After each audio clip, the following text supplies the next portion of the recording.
Welcome to Come and See, your podcast for finding truth in a world of chaos. Brought to you by All for Jesus Living Waters Ministry. With host and founder Richard Case and co-host and retreat leader Kathy Ricconi. Jesus reminds us to watch for the signs of his return.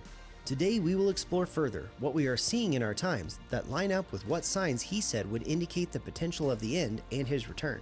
We will also discuss the practical meaning of this as we watch and as a remnant prepare as he so leads. And now your host, Richard Case.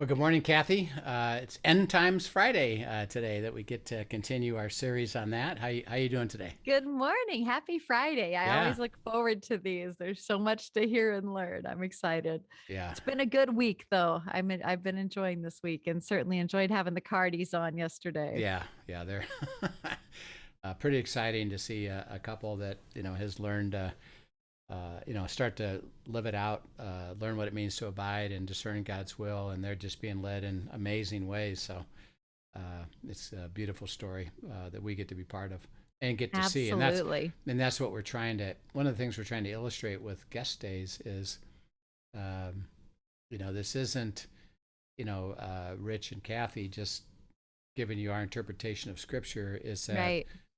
We're just helping you see that the truth of it is lived out in real lives, really.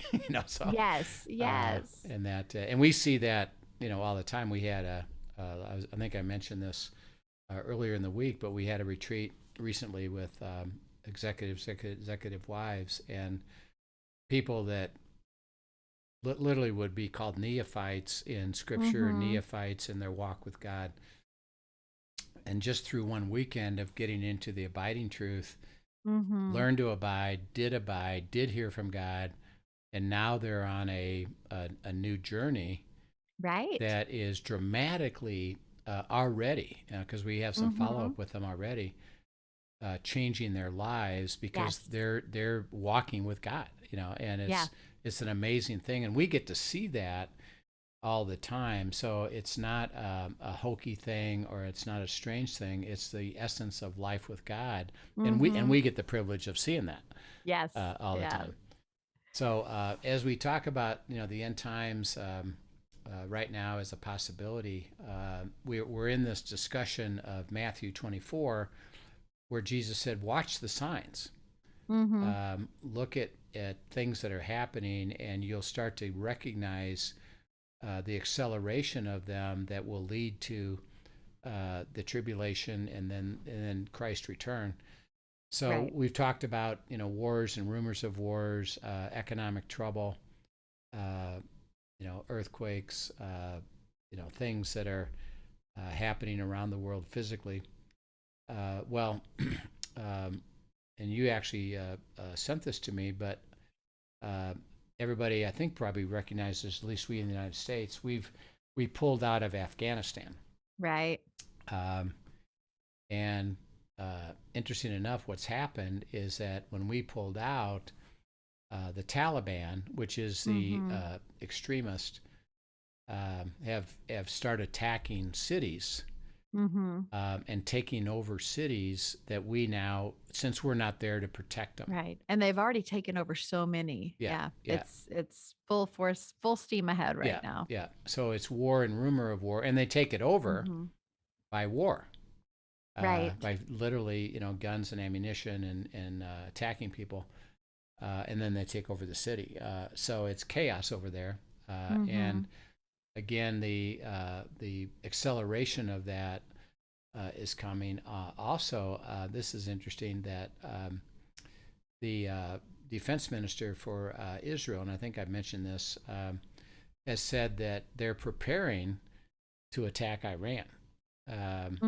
And a little bit more color has come out of that because there's obviously people are saying, why are you doing that? Why are you going to do that? We thought you weren't the aggressor, and you only counterattacked. You never attack. And they said, well, two things. One, Hezbollah in Lebanon, that's the Mm-hmm. northern border of Israel, is consistently over the last couple of weeks lobbing missiles into Right. the northern part of Israel. And of course, they're defending them okay, but they know that their supply of these missiles are coming from Iran. Mm-hmm. So they'd like to cut off that supply. Secondly, and this is what they've said is emphatic, is Iran is pretty close to nuclear power with weapons. Scary, right? Yeah. And so they're saying we can't ever let them get to that point Mm-hmm. where we could be attacked with a nuclear weapon, which, by the way, because of the size of Israel, it wouldn't take much, and Right. Israel would be gone. So they said because they're coming close to it, and they won't honor the agreements, we're going to attack them to try to eliminate that capability. Mm-hmm. So, and again, all we're trying to say is let's watch the signs where wars and rumors of wars, Right. are so. And then he said there's going to be a lot of economic trouble.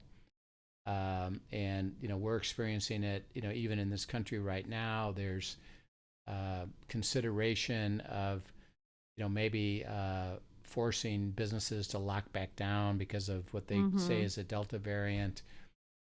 There's high inflation right now.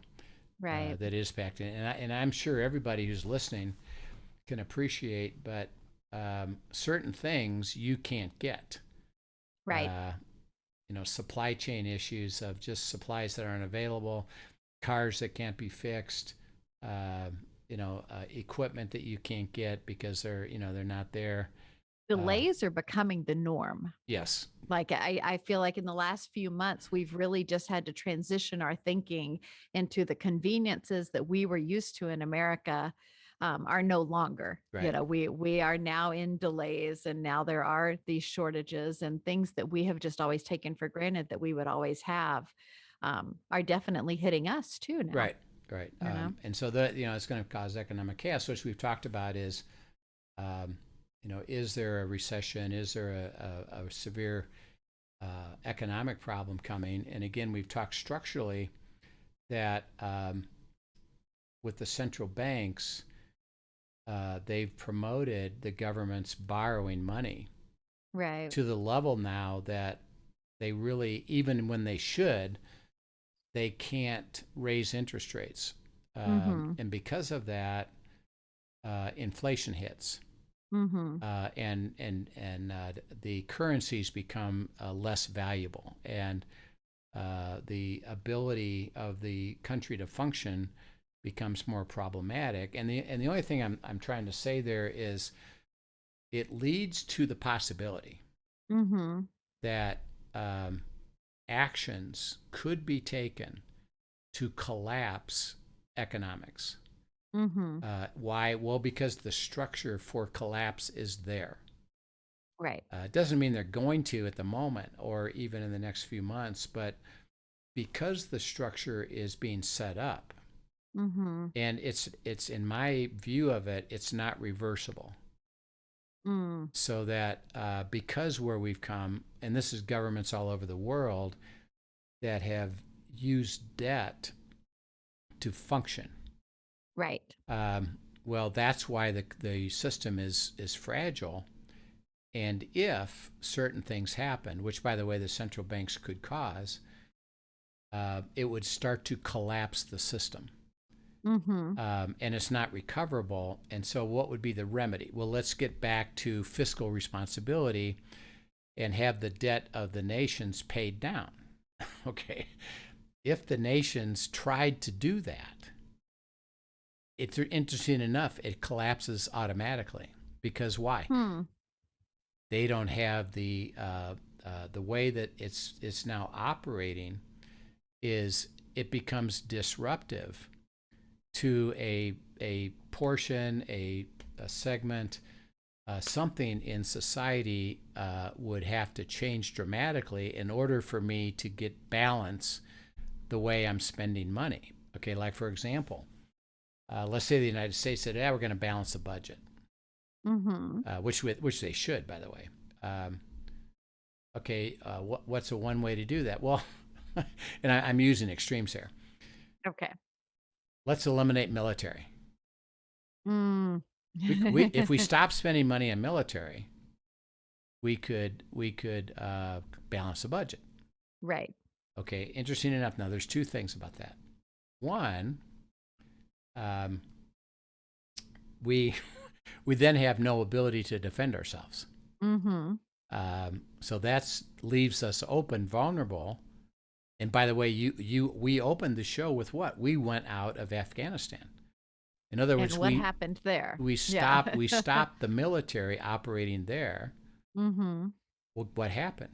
It was taken over by the enemy immediately. Okay, so that's a chaotic event if it happened on a scale like America. And then secondly, is if you stopped paying the military, see, who does that ultimately impact? Everybody who's employed by the military. By the way, every company that sells to the military. Right. There are ripple effects beyond. It would see, and if you just said, okay, in 3 months we're going to stop spending that money to balance the budget, see, it would collapse the system all by itself. Interesting. So we're at this interesting point where the structures are such, and as Jesus said, look at the signs. Very fragile. It's extremely fragile, and if any force or any group or any entity decided they wanted to collapse the system, which, by the way, will happen prior to the tribulation, because when the beast, and we'll get into the beast, comes forth, it comes forth with a solution to what? The economic collapse. Right.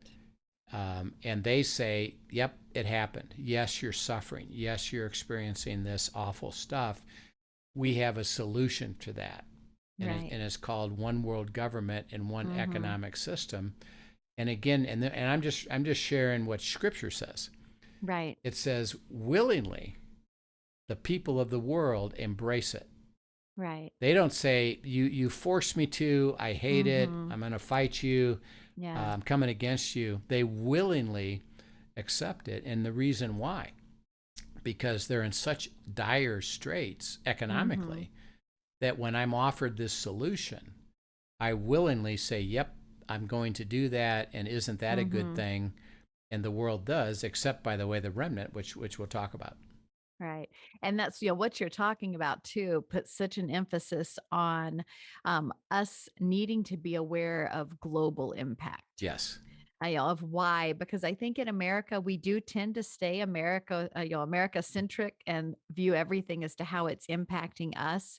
And when we're looking at the increase of the birth pains, we need to be looking at what's going on globally. Right. And that's part of why you're doing these End Times Fridays, even to highlight, pay attention to the signs. Yeah. Because we are seeing these things take place, and there is an increase in birth pains for sure. Yeah. And when you use that analogy of birth pains, which gets more frequent, and then certain things start to reveal themselves. So I can remember when our kids were born with Linda, discussing even with the doctor, the first two, by the way, because of in the good old days, I wasn't allowed in the delivery room because it was just not allowed, but that you would have anybody else in there who wasn't, skilled, and they didn't want any trouble. But they, over time it began getting there, and I was allowed in the last one for Peter.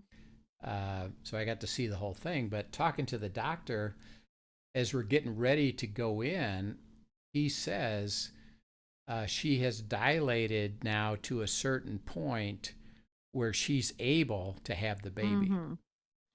In other words, this thing happened. It just happened. Right. The birth pangs have been signaling it, Now it's dilated and it's to a certain level. Now she can have the baby. Right. That it could be really any time. Yes. Now it's going to be any time, and because of that event or that structure, it's ready. Here it comes. Mm-hmm. And so one thing about the economics is, what I'm seeing is that it's getting close to being fully dilated.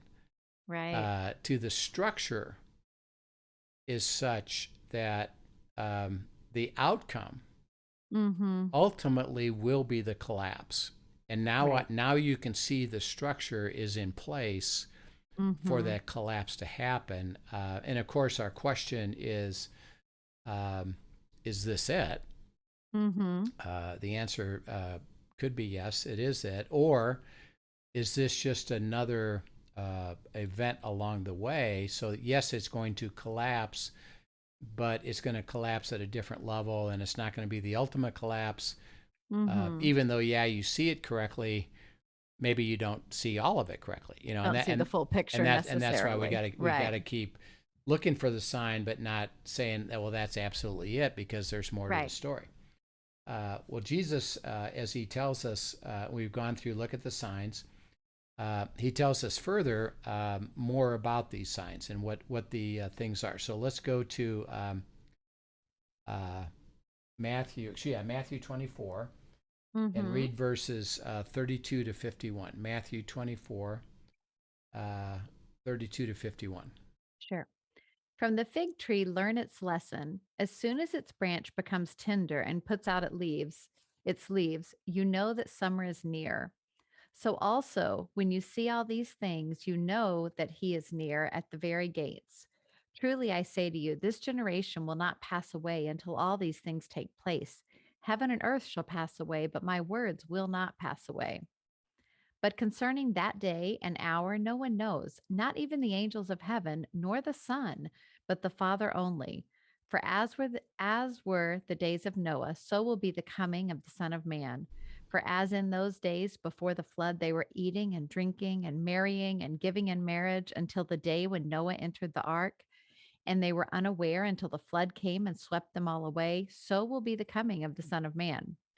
Then two will be in the field, one will be taken and one left. Two women will be grinding at the mill, one will be taken and one left. Therefore, stay awake, for you do not know on what day your Lord is coming. But know this, that if the master of the house had known in what part of the night the thief was coming, he would have stayed awake and would not have let his house be broken into. Therefore, you must also be ready, for the Son of Man is coming at an hour you do not expect. Who then is the faithful and wise servant whom his master has set over his household to give them their food at the proper time?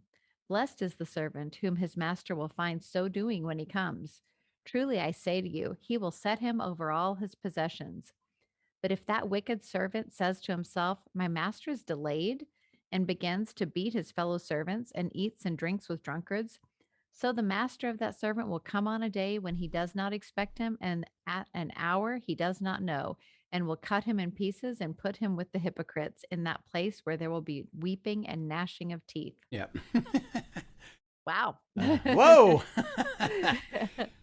So, we've talked about the signs that we've gone Mm-hmm. through, and then he says, he's continuing his discussion, because he then goes to the next section about, you don't really know the hour, but Mm-hmm. here's something important about that.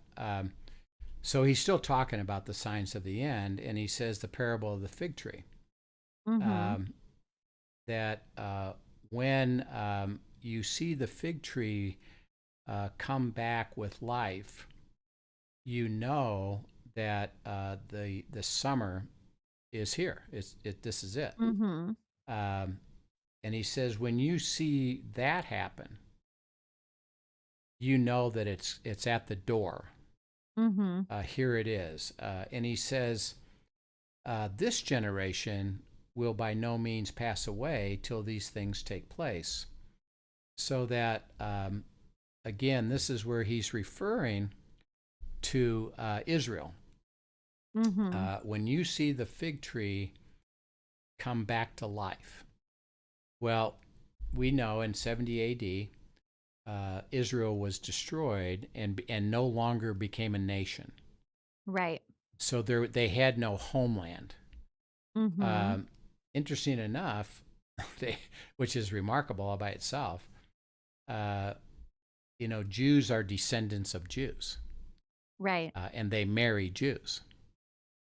Well, from 70 A.D. until today, they stayed pure as a race.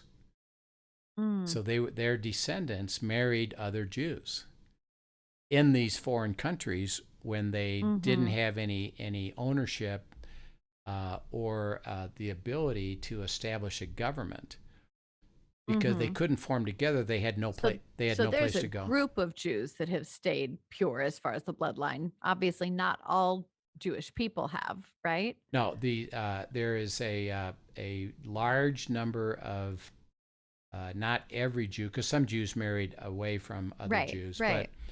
but enough Okay. where there became, by the 19th, 20th century, there were still millions of Jews. Right. And you said they actually have record of who the bloodlines are still pure, correct? Yes. Yeah. Because they kept really good, accurate, and are you married within the heritage of the Jews?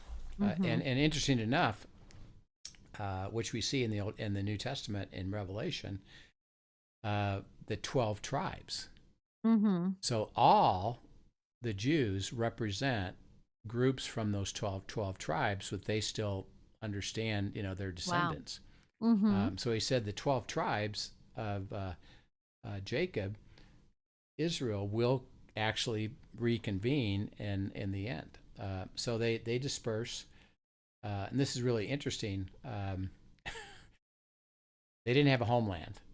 Right. They did gather in community, and because of they weren't real citizens of those nations in terms of born citizens. They were occupied citizens. So this became universal around the world. We'll let you live here, but you can't own anything. So you can't have ownership in real estate and houses and businesses, in terms of capital, stock exchange stuff.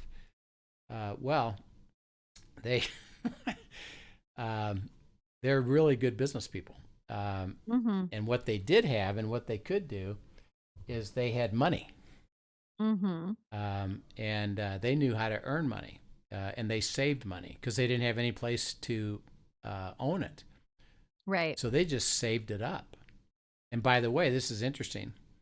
The things that people would buy over, again, this is through history, was up and down, up and down.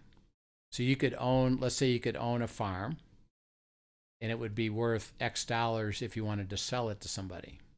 Right. Well, 5 years later, because of the economy, it might be worth half that amount. Right. And then you'd lose that amount. Well, okay, well, the Jews never went through those cycles because they never owned anything. Interesting. So they just kept their money. And that's why they became what's called bankers, financiers. And extremely, that's why investment banking and banks, particularly in the 18th and 19th century, this is worldwide, were operated by Jews because they had all the money. They had cash, and they learned to lend it, get interest payments, and invest it. And so they grew in their financial acumen and their financial ability. So after World War One, is called, remember we said it's the English Balfour Agreement, and England took over Israel. Okay. Because they had been there supporting it, occupying it, and helping. Actually, they're the ones that, and through the Christians that I described to you, back in the 1850s. They interceded. They were in the Mm-hmm. embassy. They started a church. They started to promote Jews coming back. They set up hospitals, Right. education, all this fantastic stuff. And because England had done that at the end of World War I, they said, well, England, you operate Israel. Mm-hmm. And they did. Well, then World War II comes along. At the end of World War II, and because they were so attacked by Hitler to kill them all, which he did, he killed 6 million of them. Mm. England and the United Nations said, why don't we let them come back as a nation? And they formed up, and they literally, through England and the sanction by the United Nations, handed over the nation, the place of Israel, back to the Jews. And now you are a nation, and we now recognize you as a nation, and you form your government, and you run your own country now. Right. Now, it was at that point, it was partial land relative to the biblical land that was given to Jacob and Abraham, Isaac, and Jacob, and so it wasn't the full land until they what we call the Promised Land. Well, they didn't get that in 1947. Interesting enough, one interesting fact: on the very day that they were designated a nation by the United Nations in Britain, they found the Qumran Scrolls. Yes, you shared that and the other day. That we was shared that fascinating. earlier in the week, and the very same day, they found the Qumran Scrolls that proved that the Bible's true. Right. So it's really. Can I ask, do you Yeah. know who was occupying what is Israel, or what they gave to Israel in 1947 as that land now? Who was in that while all of World War II was going on and stuff? It was Remember? yes. It was again a lot of the there were three primary groups. Britain, Mm-hmm. a lot of English people were there. Okay. Jews, because Britain, from after World War I and through Christians, encouraged Jews to return to Israel, Okay. and they were returning.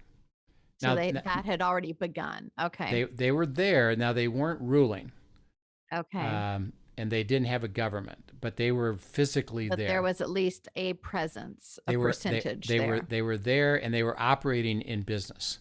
Okay. And then the Arabs, Okay. the Muslims, were Okay. there, and they were occupying the place as well. Again, and we know through the history all these times when there was war against the Christians, the Crusades, there was war against Islam, back and forth, back and forth, back and forth. That's when Britain stepped in, and they were running the show. Okay. But the Arabs were there, the Jews were there, and the Britons were there, and Okay. some other international people, because it became a place of commerce. Okay. So think of if you ask me, who occupies London or who occupies New York City. Well, primarily, Americans, but guess what? There's such a blend. There's such a blend because there's a lot of businesses being taken place there. Okay. Even people that aren't citizens are living there, running businesses there, etc. Right. So there's Jews, Arabs, and the Britons. Then they handed it over to the Jews, which, by the way, the Arabs didn't like at all. I bet. Yeah. So they were very negative about this, and they tried to prevent them from doing it. And they said, "No, we're going to do it," and they did it. Okay, so between 47 and 67, the Arabs are really unhappy about Israel being formed up again. Right. And remember, at the purest level, based on the Quran, is Jews would be infidels, right. and we have to eliminate them. So that's what that would be their goal. Well, Right. so in 1967, this is in June of 1967, 20 years later, the Arab nations around Israel formed up and said, let us form a coalition and let's go attack Israel and take it back over. That was their goal, was to win it back by war, right, and force. And so it's one of those Jehoshaphat moments where, yep, they're coming against them way stronger than Israel. In the natural, they should have been defeated. Right. Oh, and this is the 6-day war, This is right? the six-day Yeah. war. Okay. And Israel, through a series of supernatural, miraculous stuff, not only doesn't get defeated, but they defeat them in 6 days. Wow. That's why it's called the 6-day war. Okay. And Israel defeated them to the point where they withdrew and said, we got defeated and we're not going to keep attacking this. So they left. And then what Israel did, 67, they took over the remainder of the biblical land. So they had partial in 1947. In 67, they then said, okay, all of this is ours. And now today, that nation defined is exactly the nation that God gave Israel, physically. Right. Okay, now, who also is there? Arabs. Right. Muslims. And that's why there's this issue over Palestine, yes. correct? Yeah. Okay. Well, Palestine is what's called the Palestinians. The Palestinians are Muslims living in Palestine. So when they say Palestines, you could have said, well, doesn't that include Jews? Well, the definition didn't. It's the Palestinians, it's the Arabs living in Israel. Okay. Oh, that's good to know. So when you hear Palestine, Palestinians, it's the Arabs. Okay. And so so what Israel did when they won in 47, they decided we don't want to push too much, so let's let the Arabs also kind of occupy here, and they can have the Temple Mount, they can keep their mosque on the Temple Mount, et cetera, et cetera. They didn't kick them out. They could have, but they didn't. In 67, again, they could have. They could have, because, hey, we won the war. So everybody who's not Jewish has to leave. They didn't do that. They said, we'll allow you to stay. We are going to run the government. You can even stay in places like you've heard the left bank. Right, right. Gaza, you can have homes there. You can have ownership.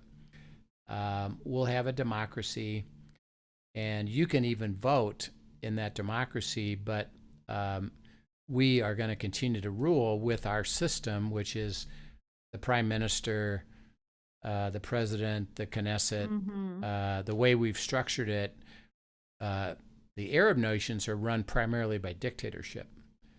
And so, no, you can't operate it that way. You're going to have to stay within our system, but you can stay here. Okay. Right. So they do. And that now back and forth since 67, the Muslims have had a series of what they call intifada's.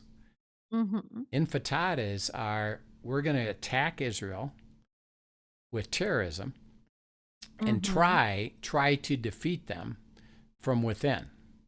Okay. So it's not a nation coming against them from the outside, although they do that with missiles now. But intifada is, we're going to try to cause terrorism and break down their system so that we could take over. And there's been numerous ones of those. Right. Interesting enough, none of them worked. They never succeeded. So in the early 2000s, after several intifada's, the Jews say, we gotta end this nonsense. Mm-hmm. So we're going to build fences and checkpoints and military, Mm. and we're going to not let they can't just walk in and go to a grocery store like they used to. And by the way, what they'd do what's called suicide bombings. Right, right. So you could be going down to the store today, and you're standing in that Mm. store and you're all blown up because they do a suicide bombing, which is the intifada. And they Right. said, okay, we're going to stop that. So they put up fences, checkpoints, metal detectors, Mm-hmm. etc. And they've really shut down the ability for terrorism within the country because of all the things that they put in place. Right. Okay, over the last 10 to 15, 20 years, um, there has been the Palestinians, as we've described it, have Right. said we would like to have a leadership say so in the government, and we want to occupy more land than you've given us. Mm-hmm. And it's called the two-state solution. Right. And that is you jointly develop a way to coexist, and the Jews can't run Israel anymore by themselves. It has to be the Palestinians that have a place where they run part of the government as well, a two-state Mm-hmm. solution, and they give them back a piece of the land. Okay, this is how it all plays together. Guess what? What do they want? Well, first of all, they would like it all. Mm-hmm. But they're willing to go to a two-step process. What's the first step? Take the land back to the 47 border. Oh, And interesting. give us all the rest of it. And that's been the big fight between the Palestinians, the world, and Israel Right. is give up the land. And that land, that's where the Temple Mound is and Well, things like no, that. Is that correct? Or no, is that different? it's other places in Israel that would say that this piece of the way Israel is defined, which is biblical, by the way, Mm-hmm. is now a big section of that would be Islam, Muslim, Okay. Palestinian. The left bank is one of those places. Okay. Give that all to the Palestinians. And Mm. by the way, this explains a lot to people who kind of see a little bit of it. They tell the Jews, stop building there. Mm-hmm. What do the Jews do? We're going to build there. Right. And there's a big fight about that. And the world is saying, either do it or don't, stop or not. Well, interesting Mm-hmm. enough, they've never stopped. So the Jews still have the biblical land, and they say, well, let's negotiate. The Jews say, no. Okay, now think about why not. Because God gave it to us. Right. We can't give up that land. Mm. And interesting enough, everybody in the Jewish government since 1967 that has attempted to negotiate giving up the land, they've all died, been assassinated, or got a stroke, and they couldn't function anymore. Really? And so, as anybody attempted to do that, okay, great, I'll negotiate giving up the land. Mm-hmm. They got taken out. And Wow. see God saying no, not going to happen. Yeah. Israel, and by the way, in the Revelation in the end times, the Israel is the original land of Israel, so they're not going to wind up giving up that land, but they're going to fight over it. Mm-hmm. And so the Palestinians are today trying to get the world to say, well, first of all, give us a two-state solution, go back to 47 land, give us Mm-hmm. the rest, and then we'll go from there. And of course, what they want to do is take all of it over Right. eventually. And because, in a way, they won't negotiate peace, they can't get to the two-state solution. So we're in the middle of that right Mm-hmm. now. Well, the impact of what we're saying is this. Jesus said, when you see the fig tree come Mm-hmm. back to life, that generation is going to see the end. Right. Well, the fig tree came back to life, and it first of all started in 47, was cemented in 67. Mm-hmm. And if you took, let's say you took the latter date, 67, and said, well, the generation that would see that should have been no later than 2007, 40 years later. Right. So is that really true? Is that accurate? Maybe it's not, because Israel is back, as a country, a nation, and they got the whole land back. Well, this is what I had a question about personally, about, and this was back in the 1998. I was studying this, looking at this, seeing that scripture, and I said, well, a generation after 67 would be 2007. I don't see a lot of the other things in place yet. I doubt if it's 2007. So have we missed it? Or are you talking about something completely different? Well, and I think I've shared this, but I had a lunch with Benjamin Netanyahu. Yeah. This is fascinating. Yeah. And, we're discussing and talking about Israel and America and capitalism and democracy and terrorism and all this. By the way, this is 1998. So he says, yeah, you Americans, you're lucky. He said, you don't live with terrorism. You never have anything happen to you, because me and my family, when we go downstairs to the grocery store, we wonder, is today the day that we're going to get killed because of a terrorist attack? He said, you guys are lucky. You never have it. It wasn't more than 3 years later than we had 9/11. And the whole thing changed, which was really interesting. But I said to him, what role do you see Israel playing in the end and the Messiah, what you call the Messiah, who we say Jesus is going to return? And he said, when Israel becomes a nation, then that generation will see the end. And he said, well, we're not a nation. And I said, well, what do you mean? You're a nation in 1967. What happened in 1967? Yeah. He says, well, we don't consider ourselves a real nation until 50% of all the true Jews, remember we discussed that, people that have stayed within the pure bloodline, and they're all over the world, return and live in Israel. He said, we're about 30. He said, we're about 38% today. By the way, and I was a group of Christian people, executives. He said, you guys, we actually are honoring you because you fund it. You actually are contributing money for us to do this. And we applaud you and we thank you for that. There'll be a day when we'll be 50%. That's the day we'll be a nation. Okay, well, that explained it. Got it. Okay, understood it. Well, in 2012, I watched a video of Netanyahu. He's in a secular speach. By the way, he's probably one of the more effective speech makers in history. He can just give it. He just can speak it so beautifully and so clearly, whatever he's going to say. But he's speaking to a secular audience, and he says, I have an announcement to make.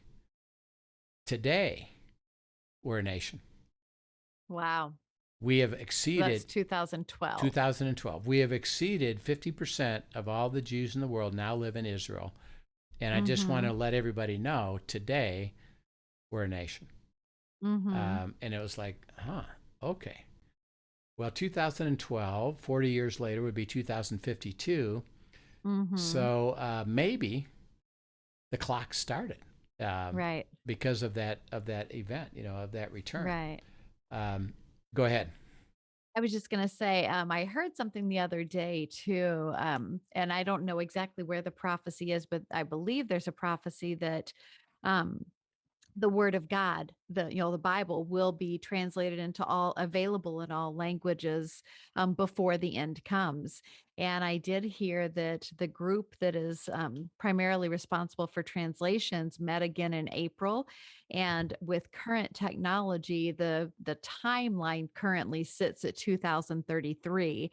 But if technology speeds up, which there is a possibility of, then it could be sooner than that, that at least a book of the Bible would be in every, not not even just, they're talking about every soul language, like the language that your birth parent speaks to you when so all the dialects and everything by 2033. Right. That's right. That's exactly that. All the world will hear the gospel. That's another thing that maybe puts us in this time frame. Again, we're talking about a range of time, A period, of time, a period. but the signs are there. And then he says, in this, he says, as were the days of Noah, so will this happen. Okay, the days of Noah was God said, build a boat. They didn't even know rain. Rain didn't happen. It was condensation. Water came up from the ground. So build a boat. Noah, you're crazy.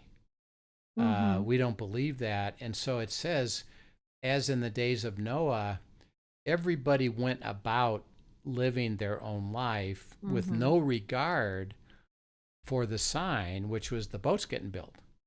Right. And he said everybody ignored it and were marrying and doing business and functioning as if it didn't have any implication. And what they didn't do is say, why are you doing that? Well, because God told me, because he's going to flood the earth. Well, then, if that's true, maybe I should pay attention to it. Right. And what he basically says here is that most people don't pay attention to it. And the boat is getting built. You're seeing it getting built, and you just say it doesn't matter. Right. Well, guess what? There'll be a moment where it's going to matter. And that's what he's trying to say is, hey, pay attention. And if the boat's getting built, yeah, you really ought to consider more seriously than they did back then that it doesn't matter. It matters, and what I'm going to show you is going to be critical because of the questions that come up that now we have to address. If we are in the end, then the tribulation is going to come. The beast is going to come. The mark of the beast is going to come. And we know that if we take the mark of the beast, that we've compromised our walk with God, and we're going to be we're going to suffer as a result of that. So we got to be able to know what to prepare for, how to process it, what does God want us to show us, what is he going to train us in, etc. That's why we're doing this series is going back to come and see, finding truth in a world of chaos. This is just a piece of it to urge us to consider that what is going on, we need to pay attention to, and that should trigger. Well, then, Father, I need to learn. I need to learn how to walk with you. Right. Because you have the answers, and either it's going to get more difficult and I need answers, or we actually are approaching an end time that I'm really going to know your answers. And that's what we're trying to encourage you with, is that, well, these things are happening. They have happened. They were spoken of in Scripture. We need to process that. And Israel coming back together and now becoming a nation is a big, big deal because it's so central to what happens in the end, which we'll get into. So, well, we've had a great time today talking about Israel for sure. So interesting, though, right? And all these signs. And he said, when you see the fig tree, that generation will see the end. The question is has that fig tree been brought back to life? And are we then the generation, or we and our kids and our grandkids? Are they the ones that are going to see something happen because of it? And we have some other indicators that we'll talk about again. But the implication of it is we urge you, don't neglect it and don't dismiss it. Say, okay, if the boat's being built, help me understand my role in that and where I need to go with that. And we're going to help get into some more of that as we explore every Friday more information about the end. And all we're trying to do is present the biblical information. We're not making a proclamation, but we are saying there is a lot of interesting information that we need to process. So that's what we're urging people to do. So I hope you have a good time with this. Yeah, thanks for highlighting this and just for sharing your wisdom with us. I appreciate Welcome that. to And Come I and know See, our listeners do your too. podcast Yep. for finding truth Yep. in a So world we of chaos. I really encourage you and have a good time, and we'll look forward to seeing you next Friday with the next one and our next week when we talk about discerning God's will. So by the Sounds way, great. it all comes together. So that's why we're doing it Yes. together. Have a great Yeah. weekend, All Rich. right. See Thank you. You too. Yep. Bye-bye. Thank you for joining us for today's episode of Come and See, your podcast for truth in a world of chaos. Brought to you by All for Jesus Living Waters Ministry. Send us your questions and comments, and tune in tomorrow for more answers to your personal questions about living life in God's truth. Remember, God's will is best and none better. His truth brings peace in this world of chaos.